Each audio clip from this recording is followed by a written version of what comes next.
Ons is gekontak in September 2016 vir hierdie 11 jaar oue wit renoster. Hy is gestroop in die omgewing van Klerksdorp. En 'n polisiebeampte het verbygery en gesien dat hierdie dier loop daar met omtrent net 1/3 van sy, 2/3 van sy gesig oor. Die hele boonste derde is gestroop en die horings is verwyder. Hy het ons gekontak en gesê, kan ons nie die dier help nie. Op daai oomblik het ek vir hom gesê, absoluut, dis presies wat ons doen. Lang storie kort, ons het die renoster gaan haal, ons het hom na 'n secure facility toe gebring en daarna het ons met die rehabilitasie en genesingswerk begin.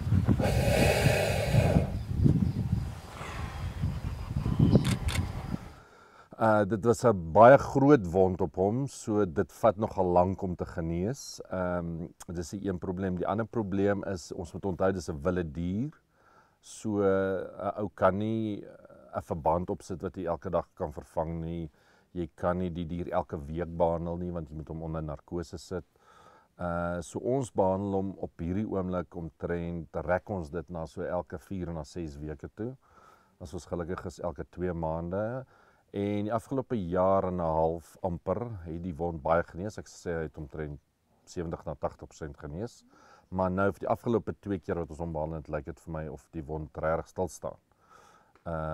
Daar's nie enige verder genesing nie. Daar's nie enige infeksie of so nie en die wond lyk eintlik baie goed. Maar dit lyk nie, dit kom vir my voor asof die wond nie regtig verder baie genees nie.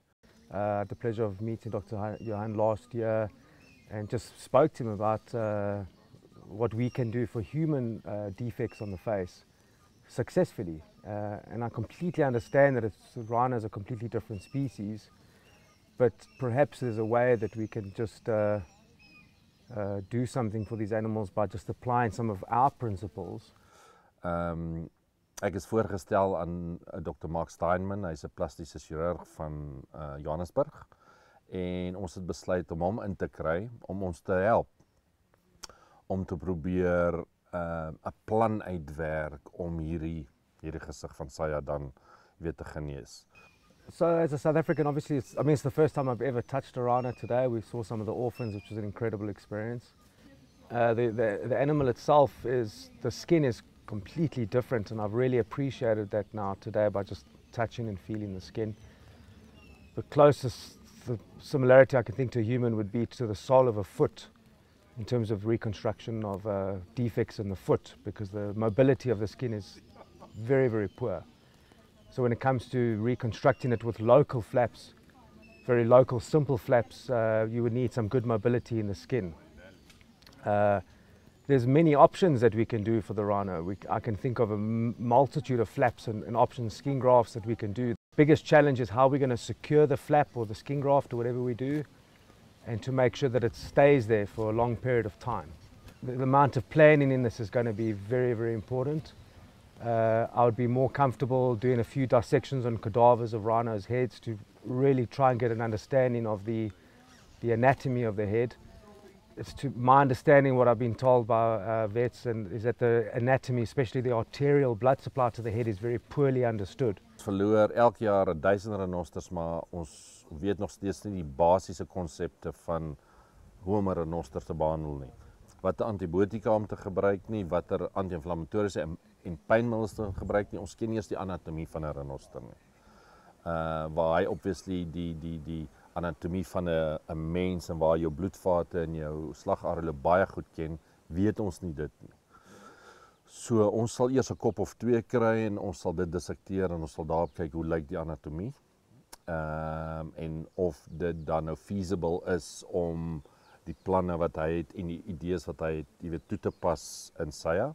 So dis die eerste groot probleem. En dan die tweede probleem is, ons sal hopelik by daai tyd al 'n plan uitgewerk het om nadat ons daai chirurgie gedoen het, iets behoort te sit vir beskerming en dit dan net vas te werk. Soos jy 'n gewone mens in 'n verband sal sit of iets, of hulle sal op 'n bed lê stil. Ons kan nie presies dit vir hom sê nie. Die probleem met hierdie tipe diere is hulle kap al daai been weg. So ons het basies net sagte weefsel of vel waarin ons steke kan sit. En dit lyk my ek het al die sterkste steke wat jy het ek gebruik en dit werk net nie. So prakties dink ek sal ek vir my en Maak sal ek jy weet 1 of 2 koppe kry. Dan sal ons bymekaar kom, ons sal dit dissekteer, ons sal kyk hoe soepel is die vel, jy weet wat se tipe flaps kan mens doen, waar die bloedvate en so aanloop. En afhangende van wat ons daarop kry, dan sal ons besluit wat ons op sy as sal doen. If you have a dominant arterial supply running somewhere on the face, you can raise a nice big flap, and the origin of that flap can be quite narrow, and you can rotate it a lot easier. So you can fight that poor mobility problem that we have. And that's the biggest thing. If you imagine like a leaf shape on the top of the rhino's head, in humans we call it a forehead flap. If we can do something similar in a rhino, I really believe it could be a success.